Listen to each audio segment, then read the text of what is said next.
हरे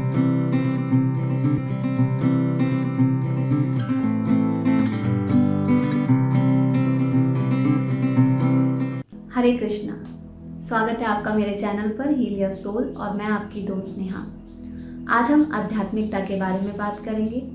अध्यात्म पुरुष कैसे होते हैं और अध्यात्म की ओर आप कैसे बढ़ सकते हैं। देखिए, वैसे तो हमारे कई हजार वर्षों के कर्म होते हैं जो हमें अध्यात्म की ओर बहुत जल्दी ही आगे बढ़ाते हैं, और हमारे कर्म ही हैं जो हमारे अध्यात्म की ओर बढ़ने में बाधा पैदा करते हैं। आपने देखा है, कुछ लोग जो होते हैं जन्म से ही उनका रुझान अध्यात्म की ओर होता है, लेकिन कुछ लोगों का जो रुझान होता है वो कई वर्षों के बाद आता है, क्योंकि जो उनके कर्मा हैं वो बीच में आ जाते हैं। इसीलिए कहते हैं कर्म प्रधान है। कर्म ऐसे होते हैं जो आपको कहते हैं ना बांध के रखते हैं और आपको अच्छे कार्य के लिए बीच में रोकते हैं अगर आपके कर्म खराब हैं।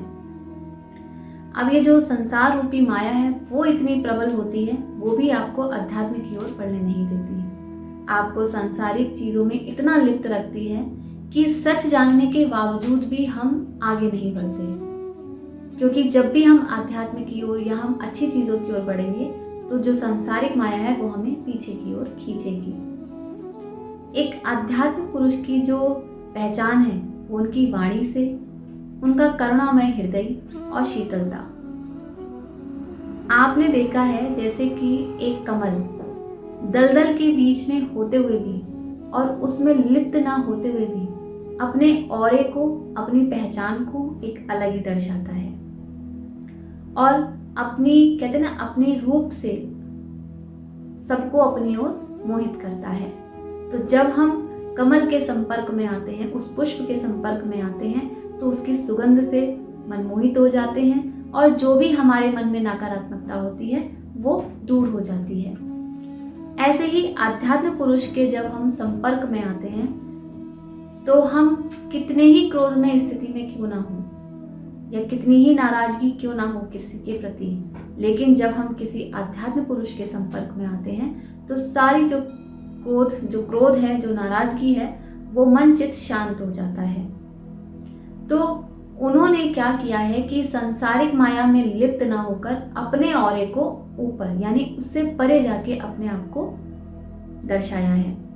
तो कोई भी चीज पद पाने के लिए या ऊपर उठने के लिए आपको मेहनत तो करनी पड़ेगी, साथ ही साथ त्याग का भाव जितना प्रबल होता है उतने ही आप सशक्त होते हैं अंदर से, उतनी ही दृढ़ शक्ति प्रबल होती है, उतनी संकल्प सिद्धि भी प्रबल होती है। तो कुछ भी पाने के लिए आप जब आगे बढ़ते हैं, क्योंकि जीवन का सत्य तो यही है कि सारी चीजें नश्वर हैं।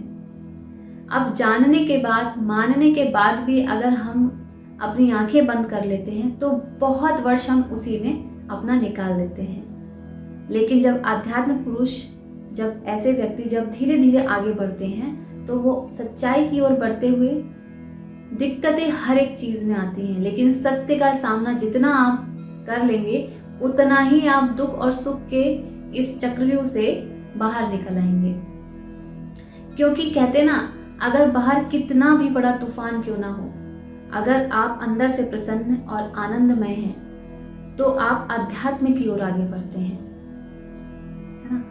और साथ ही साथ कहते हैं ना कि जब आप क्रोध, ईर्ष्या, लालच, नाराजगी सब चीज को समाप्त कर देते हैं, यानी कि उसका कोई भी असर आपके ऊपर नहीं पड़ता, कोई भी आपको कुछ भी कहे कोई फर्क नहीं पड़ता, तो आप आध्यात्म की ओर आगे बढ़ते हैं। जब आपका प्रेम खुद से ना होकर लोगों के प्रति होता है और एक समान भाव से होता है तो आप अध्यात्म की ओर बढ़ते हैं। संतोष यानी कि जितना भी हमें मिला है और उस सबको हम शुक्राना यानी कि भगवान को शुक्राना करते हैं, धन्यवाद देते हैं और उसमें संतुष्ट रहते हैं, तो आप आध्यात्म की ओर बढ़ते हैं। तो ये जो कहते हैं ना, अष्टांग योग में आप पढ़ेंगे यम नियम में कि ये सारी चीजें जो होती हैं स्टेप बाय स्टेप जब आप आगे बढ़ते हैं तो आप अंत में कहते हैं ना ध्यान, धारणा, समाधि, है ना। तो ये चीज क्या होती है, आपको हर एक चीज से मुक्त कर दी जाती है। देखिए सत्य तो यही है, बहुत वर्ष हम गवा देते हैं संसारिक माया में लिप्त होकर, लेकिन जब निकलते हैं तो समय बहुत कम रह जाता है। तब लगता है कि अब कैसे उस समय को वापस लेके आएं और हम भगवान की ओर अपना मन लगाएं, क्योंकि कुछ लोग ऐसे होते हैं जिन्हें ये समय भी नहीं मिल पाता है। कहते ना, किसी की मृत्यु कम समय में हो गई तो वो उस रास्ते पे चल भी नहीं पाए और सोच भी नहीं पाए। तो कर्म इतने प्रबल होते हैं जो आपको भगवान की ओर, आध्यात्म की ओर जाने के लिए रोकते हैं। इसीलिए कहते हैं कि वर्तमान में रहकर ऐसे कर्म करें, उसमें रहकर ही अपनी सोच को रखें और अच्छे कर्म करें। कहते ना, जितने ज्यादा आप अंदर यानी अंतर्मुखी होंगे उतना ज्यादा आप बाहर की माया से उसमें लिप्त नहीं होंगे। इसीलिए कहते हैं अध्यात्म पुरुष जो होते हैं अपने आत्मा के पोषण के लिए समुदाय के रूप में सेवा करते हैं। इसीलिए यौगिक दर्शन में उनको कहते हैं ना कार्मिक योगी यानी कर्म योगी भी कहा जाता है, जो कर्म बंधन से मुक्त होते हुए कर्म करते हैं। देखिए जानते सब हैं, पता सबको है कि ये सारी चीजें जो हैं, जब कहते हैं ना, जब हम किसी महापुरुष के पास बैठते हैं या मंदिर में जाते हैं या हम शमशान घाट भी जाते हैं तो देखते हैं कि ये सत्य है, लेकिन उस सत्य से हम आंखें बंद कर लेते हैं। जब आंखें बंद कर लेते हैं तो क्या होता है कि ये तो सत्य है, तो उससे क्या होता है कि आप कर्म बंधन में बंधते रहेंगे, क्योंकि आपको सत्य का बोध ही नहीं है। आप किसी पे नाराजगी, किसी पे क्रोध, जो आप हैं ही नहीं। आप देखेंगे आपके ऊपर एक माया का प्रतिबिंब है। अगर हम उस प्रतिबिंब को हटा दें, उस माया रूपी जाल को हटा दें, तो हर एक व्यक्ति में वही आत्मा है, परमात्मा का जो कहते हैं अंश है, वो हर एक व्यक्ति में वही है। हर एक आत्मा को वहीं जाके लिप्त होना है। अच्छा बुरा जो भी चीजें हैं वो इस पृथ्वी लोक पर आकर ही होती हैं, क्योंकि हर एक व्यक्ति अपने पुराने कर्मा को लेके आते हैं। तो कुछ लोगों के ये बातें सर से परे जाती हैं। लोग सोचते हैं कि ये सब बातें, ये सब कहने सुनने वाली हैं, लेकिन सत्य वो जानते हैं कि सत्य क्या है, लेकिन उसको जीवन में उतारना। देखिए आध्यात्म पुरुष जो होते हैं वो किसी भी धर्म से, किसी भी चीज, समुदाय से नहीं जुड़े होते हैं। वो इस संसारिक माया से परे उठकर, है ना, उसे ही आध्यात्म कहते हैं, जो किसी बंधन में नहीं, बंधन मुक्त होते हैं। कहते ना, सोल हमारी फ्री है, अगर बंधती है तो इन कर्मों से बंधती है। जो लोग इसमें आगे बढ़ जाते हैं आप उन्हें देखेंगे कि वो हमेशा, मतलब देखो, कोई ना कोई तो त्याग करना पड़ता है। ऐसा नहीं कि संसार से विरक्त होकर आपको जंगल में जाके साधना करनी है, नहीं। संसार में रहकर ही आप अपने, कहते ना, उसमें अटैच ना होकर, उससे अलगाव होकर कर्म करते हैं तो कर्म बंधन में नहीं बनते। और सबसे बड़ी बात यह है, अगर आप परमात्मा का ध्यान करके और परमात्मा को समर्पण भाव से कार्य करते हैं तो कभी भी आप कर्म बंधन में नहीं बंधेंगे। हमेशा कर्म बंधन मुक्त होते हुए आप आगे बढ़ेंगे।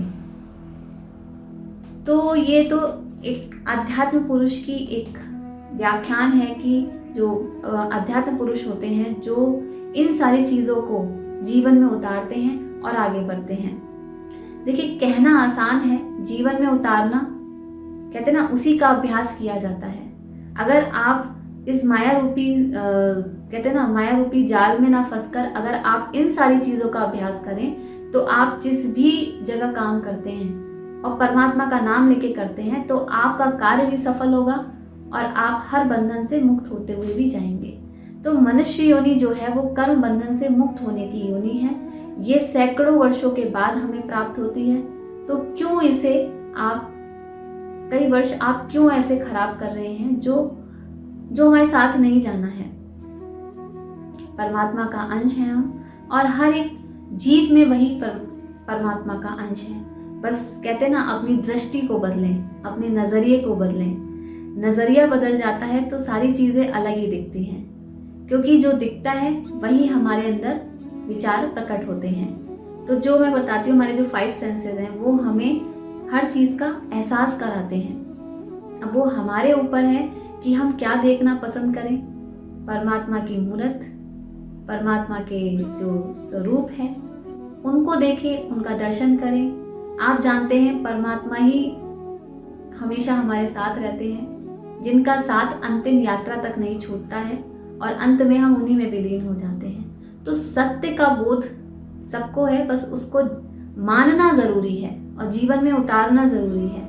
आप ये सत्य को मान लेंगे तो आप जीवन में कभी भी, कितनी भी परेशानी आ जाए, कितना भी बड़ा तूफान आ जाए, आपको कोई भी आंतरिक रूप से नहीं हिला सकता, क्योंकि आप सत्य से रूबरू हैं।